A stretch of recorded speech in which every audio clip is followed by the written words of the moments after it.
un poco conocer justamente cuáles son las opiniones, las opiniones de Berenice Cordero con relación a este tema. Entonces, bienvenida Berenice, un gusto tenerla acá en Wambra. Y bueno, la primera pregunta es un poco, ¿cuáles son estos primeros datos que arroja esta encuesta, ¿no es cierto? ¿Cuáles son las primeras cifras que de alguna manera llaman la atención y que, como decía, nos ayudan como a clarificar un poco más cuando hablamos de desnutrición infantil, que es un poco lo que podemos, caracterizar con esta encuesta? Gracias por la entrevista. Buenos días a todos quienes nos escuchan. La encuesta nacional de desnutrición infantil, ENDI, así se llama, es una encuesta que se programó aproximadamente hace un año atrás y que justamente trata de identificar qué ha sucedido con la desnutrición crónica infantil en el país. La desnutrición tiene que ver con el desarrollo de la talla de los niños. Tienen que dar la talla para la edad que tienen. Eso es el concepto de desnutrición crónica infantil. La talla por lo regular es menor a la que deben tener de acuerdo a las tablas y estándares que maneja el país, que son los mismos de la Organización Mundial de la Salud, la Organización Panamericana de la Salud. Entonces, el punto es el siguiente. En el año 2018 se hizo una medición, una encuesta nacional, que es la encuesta en salud, encuesta nacional de salud y nutrición, y ahí lo que se estableció fue que el 25% de los niños menores de 5 años tenía desnutrición y que los niños menores de 2, la desnutrición alcanzaba el 27%. ¿Qué pasa cuando un niño está desnutrido? Un niño que está desnutrido no aprende, no se desarrolla en igualdad de condiciones y lo que se nota es que el niño no tiene esa capacidad, el potencial que él tiene para crecer sano, no se logra. Sobre todo tiene impacto en el aprendizaje y en las condiciones del cerebro, la capacidad del cerebro de que las neuronas se vinculen y entonces sea posible la sinapsis cerebral, que es lo que nos faculta para aprender, para leer, para escribir. Hay retraso escolar. Muchos estudios del mundo ya señalan que la desnutrición ocasiona también problemas económicos, de crecimiento y pérdida de ingresos en las personas que tienen, que nacieron o que luego de nacer se desnutren. Entonces, la ENDI era parte de una de las acciones que el gobierno asumió durante el proceso de transición gubernamental en el año 2021, sería, ¿no? Ahí se acordó que el INEC haga esta encuesta. El cambio es que, de acuerdo a las estimaciones del INEC, esta nueva encuesta, que tiene algunos aspectos de calidad muy novedosos, lo que se ve es que la desnutrición crónica ha bajado en 3,5%. Esto es si es así, es un logro muy importante. A Perú le ha tomado más o menos 10 años, ahora tiene el 10% de desnutrición crónica y fue bajando un año, un punto. Entonces, si el país bajó 3,5, es un logro significativo. Ajá. Un poco viendo los mapas que se han revelado, digamos, a propósito de esta encuesta, se ve que las provincias donde más desnutrición prevalece, digamos, es Chimborazo, Pastaza, donde justamente llega este programa, Bolívar, por ejemplo, Santa Elena. ¿Por qué todavía prevalece, digamos, se concentra la desnutrición de alguna manera en estas provincias? Bueno, ahí prevalece, no hay nada. La prevalencia tiene que ver con la incidencia que tiene en los niños. Ese es el corredor de la Sierra Centro. En este caso es Cotopaxi, Tungurahua, Bolívar, Chimborazo. La desnutrición para los niños indígenas puede llegar al 37, 40%, 4 de cada 10. La encuesta nos dice que ahora Chimborazo es 33%. Antes nos decía 37%. Entonces, en este caso, ¿por qué? Uno de los grandes problemas es el acceso al agua segura, no solamente agua entubada, sino que la calidad del agua sea la correcta. Una de las mediciones que hace el INEC ahora, tecnología apropiada, etcétera, refleja que el 30% de los niños en el país, y más aún en esas provincias, incluida Santa Elena, consumen aguas que están contaminadas, así vengan por tubería, con heces fecales humanas o animales. Esto puede implicar, obviamente, que los niños tengan parásitos, tengan diarrea, por lo tanto se enferman y el organismo no puede aprovechar los nutrientes. Una de las causas, entonces, es justamente el agua. El agua no es de calidad. Puede estar cerca, puede llegar a la vivienda, pero tiene agua contaminada. Y es peor todavía la contaminación, más cerca del 40%, si se trata de usar agua de tanqueros, que es lo que sucede, o en bidones, o en plásticos. Es lo que sucede, por ejemplo, en la provincia de Guayas, en la provincia de Santa Elena, en San Borondón. Es decir, el problema de muchas, sí, ciudades del país, porque la desnutrición está, si bien prevalece en áreas rurales, está concentrada ya en las grandes ciudades. Somos un país básicamente urbano. Más del 65% vivimos en ciudades y por lo tanto los niños viven en las ciudades. Los niños desnutridos viven en las ciudades.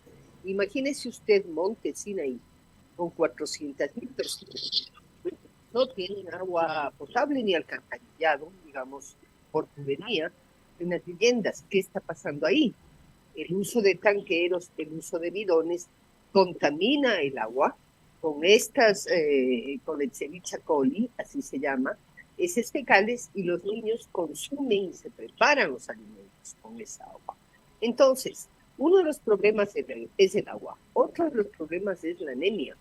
Este es un país anémico. Es decir, usted puede encontrar, en el caso de Esmeraldas, que cerca del 60% de los niños menores de 5 años tienen anemia. Y estas cifras de la anemia son críticas. En Guayas, por ejemplo, y por cierto, en todo el corredor de la Sierra Centro y en la Amazonía, significa que los niños no comen bien por falta de consejería e institución familiar, no comen bien porque tampoco hay los medios económicos para las familias, no se nutren apropiadamente y porque todavía tenemos carencias enormes en la distribución de micronutrientes, que son justamente esas vitaminas como el hierro, que son fundamentales para el crecimiento. Si usted revisa por qué se enferman los niños en el país, en las estadísticas actuales del Ministerio de Salud, la morbilidad de los niños, es decir, la enfermedad, tiene que ver justamente con las anemias que en unos casos no caracterizan, pero básicamente son anemias de hierro. Es un país, entonces, la anemia le impide al niño crecer y usted puede ver a los jóvenes de Esmeraldas, a los adolescentes, a los niños, son altos, pero son anémicos. Entonces, en esas condiciones, la posibilidad de aprender, de desarrollarse en igualdad de condiciones, como dice la Constitución y todos los instrumentos internacionales, está justamente, digamos, existen estas barreras del agua, del acceso a los medios económicos suficientes, educación en las familias, porque fíjese, Verónica, que la desnutrición no es que solamente es de pobres. Sí, esa justo era mi pregunta, porque uno de los datos que me llamó la atención era ese, que uno se piensa que cuando alguien está desnutrido es porque no puede acceder a alimentos por el tema de dinero, pero resulta que cuando vemos los datos nos dice que la desnutrición está en todos los quintiles de la población, es decir, en todos los sectores. Entonces, ¿qué está pasando con lo que comemos como población ecuatoriana? Bueno, ese es justamente un reflejo de que la desnutrición se reparte, ¿no? No como se reparte la pobreza, pero se reparte en los distintos quintiles. Usted ve los quintiles más altos que tendrían un ingreso superior a los $800. La desnutrición crónica está afectando al 17% de los hogares. Entonces, esto significa que justamente no hay suficiente consejería familiar. Es decir, no hay un programa masivo que trate de atacar justamente la información a través de los medios de comunicación, es decir, una información deliberada, construida para cada contexto. No es lo mismo decirle a una mujer que estudia en la universidad qué debe hacer ante la desnutrición crónica o cómo prevenirla, que hablar con una mujer de barrio marginal, por ejemplo, sin educación completa, cómo prevenir la desnutrición. Entonces, ahí me parece que se invierten en otras cosas, pero el país no invierte en la educación nutricional y en la consejería sobre el desarrollo infantil temprano de los niños. Es decir, no tenemos las familias ecuatorianas, ni siquiera de clase media, peor aún los pobres, no tienen información sobre pautas de crianza apropiadas en las lenguas que deberían tener, en los idiomas que deberían tener, en sus lenguajes originarios, recogiendo claridad sobre cómo la violencia afecta a los niños. No, los niños pueden comer, pero si en el 50%, yo ya revisé la ENSANUD, justamente trabajé la ENSANUD, y Parece que tenemos un problema ahí con... sí, la ENSANUD, no, ahí lo que se veía es que no importa que tengamos PhD, no importa que seamos analfabetas o analfabetos y hombres con PhD, el 50% pegamos y maltratamos a los niños menores de 1 año. Entonces los niños también sufren ansiedad y daños neurológicos por eso. Entonces el maltrato infantil también tiene consecuencias respecto a la desnutrición crónica infantil. No importa, como digo, puede ser una persona PhD que ser un alfabeto, no importa la condición de escolaridad. Entonces, estos son factores. No, la explicación no es únicamente la pobreza, no es únicamente la falta de ingresos familiares. Esto es un asunto que hay que tomar muy en serio, porque normalmente la reacción es a explicar todo por pobreza. No es así. Es multifactorial, es estructural también, es un indicador que no se ha movido, no se había movido los últimos 14 años. En 14 años, la última vez, desde 2004, habíamos bajado solamente 6 puntos. Si estas cifras son consistentes, han contado con un instrumental, bueno, es un avance, pero ¿por qué es el avance? Hay 2 causas o 3 causas, porque no es que la situación del agua ha mejorado, la consejería familiar ha mejorado. Lo que mejoró es el acceso a las vacunas. El país dejó de vacunar a los niños con la pandemia y desde antes de la pandemia. Entonces los niños obviamente se enfermaban. La mayor crisis fue durante la pandemia. Y el 40% fue vacunado con vacunas pediátricas. Entonces, el acceso a la salud, a la salud, y esto hay que decirlo, porque no es que con esto las cosas están perfectas. El país tiene un problema en el sentido de que todas las atenciones que debería tener un niño simultáneamente, control del niño sano, vacuna, consejería familiar, protección social a través del bono infancia con futuro, etcétera, que son intervenciones que nos deberían ayudar a reducir la desnutrición crónica infantil. Esas atenciones solamente se han logrado en el 20% de la población captada por las instituciones. Entonces, esas instituciones son el MIE, son el Ministerio de Salud, la Secretaría Técnica de Infancia con Futuro, el Registro Civil. De modo que hay avances, pero de hecho, si hubiera continuidad en la política, si hubiera continuidad en la estrategia, si se siguiera nominalmente a cada niño, ¿no? Ahí sí vamos a ver las diferencias. Todavía el país tiene que hacer un esfuerzo muy grande para transparentar las cifras de la salud pública y sobre todo la atención a cada niño que nace en este país. Atención nominal, porque no podemos medir anemia y después ya no medir. Los registros administrativos del ministerio tienen que incorporar la medición de anemia de ahora en adelante, porque si no, cada año vamos a tener que esperar una encuesta, o cada 4, como hacíamos antes, con la INSANUD, la ENDEMAIN, etcétera, y eso es justamente una limitación para definir la política y para captar inversión pública para, disminuir la desnutrición crónica. En este gobierno se creó la Secretaría justamente de la Desnutrición Infantil, pero me parece un poco que se ha centrado principalmente en el papel de las madres y no sé si, digamos, esto es suficiente como para justamente tratar todo este rol o estas causas multisectoriales que son justamente o que tratan la desnutrición infantil. Sí, buena parte de la consejería actualmente está destinada a la madre, entendiendo que la madre es la cuidadora principal. Pero claro, la consejería tiene que extenderse a la comunidad, a los padres también. El país está cambiando respecto a los roles de género. Los padres también tienen un rol importante, pero fíjese usted cómo son las cosas, Verónica. Las madres somos las que cuidamos de la salud de los hijos. Las madres son en el 98% de los casos, recién hacía un estudio en Guayaquil, el 98% de las madres somos las que llevamos los niños a las unidades de salud. No es que la situación de las unidades de salud han logrado mejorar sustancialmente, no es así. Entonces, no es que el abastecimiento está ahí.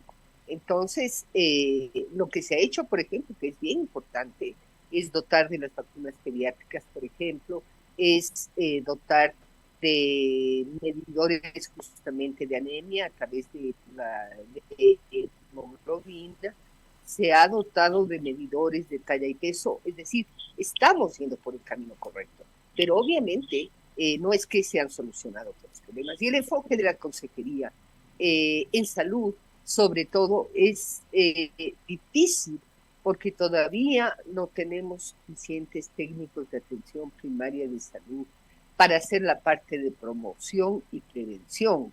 Entonces, eso hace que no tengamos una acción fuerte, pero tampoco tenemos otros medios.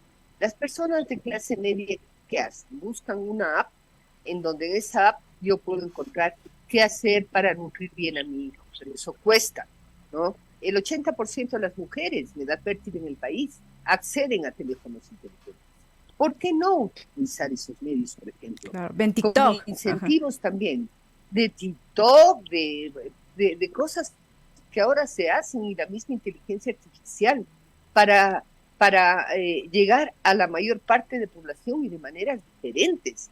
Entonces, si creemos que todavía tiene solamente la técnica de atención primaria de salud, solamente el personal de IES, en realidad no funciona. Hay que complementar esa consejería con formas desarrolladas que ya se hacen en otros países. Entonces, de libre acceso, obviamente, gratuitas. Entonces, hay que aprovechar lo que nos pasó con la pandemia, quizás eso es lo bueno, lo que nos pasó es que nos podemos conectar y nos podemos conectar con medios digitales, con medios inteligentes para acceder a información. Entonces, y acceder a información para la familia, para los hermanos pequeños, para los cuidadores, que muchas veces son los propios hermanos mayores, para el padre, para que la familia sepa cuando el niño se está desnutriendo, está durmiendo más, el niño siempre está cansado, el niño está de bajito peso, la coloración de su cabello está cambiando, el cabello está vuelto muy fino, etcétera. Si tiene diarrea, porque hay que parar de inmediato la diarrea, porque ahí es cuando se desnutre. ¿Qué pasa con el agua? ¿Cómo cloramos? ¿Cómo limpiamos el agua que nos vamos a hacer?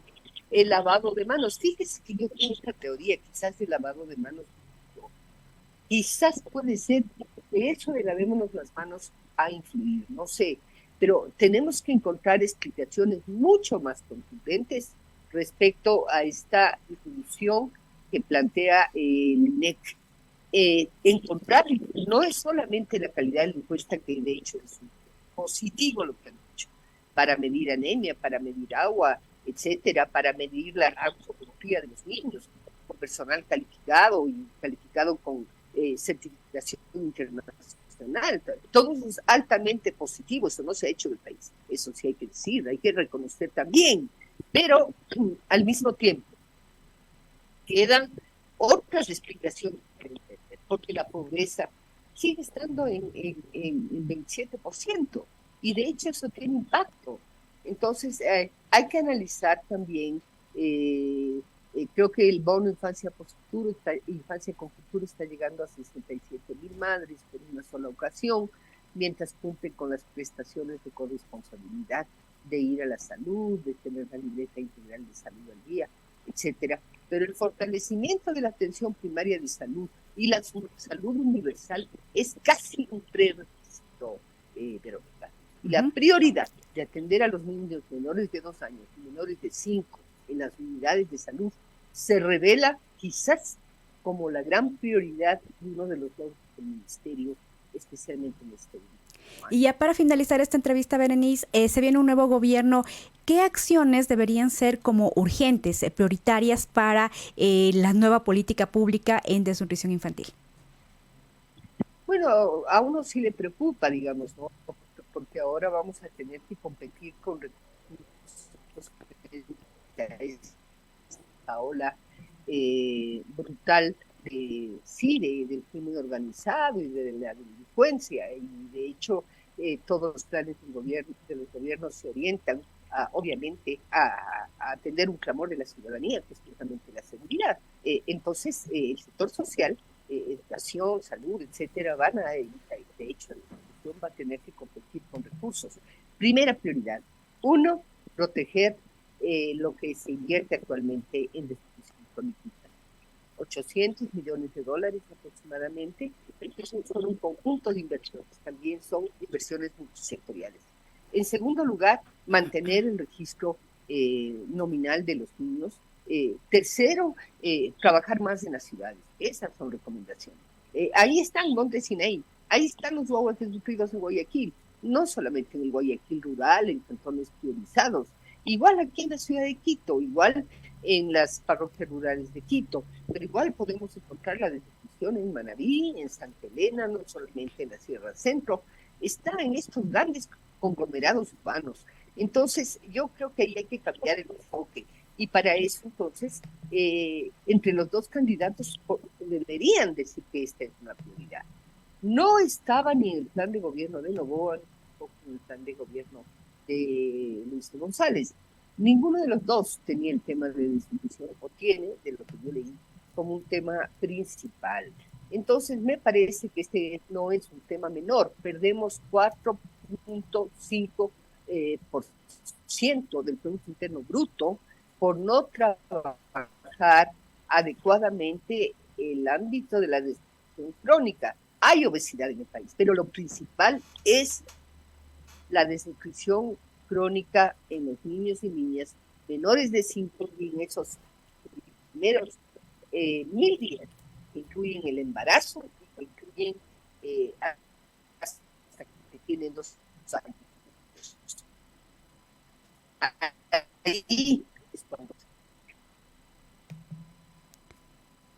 Lamentamos un poco las fallas de conexión ahí al final de esta entrevista, Berenice, pero sí. Bueno, creo que la idea está ahí un poco clara.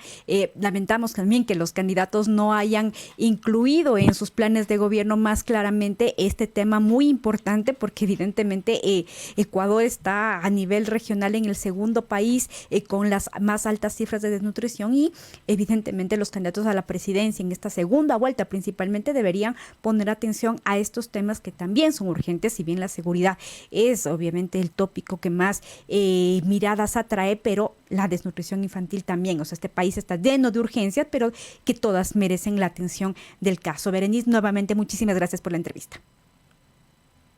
Justo, buenos días. Gracias.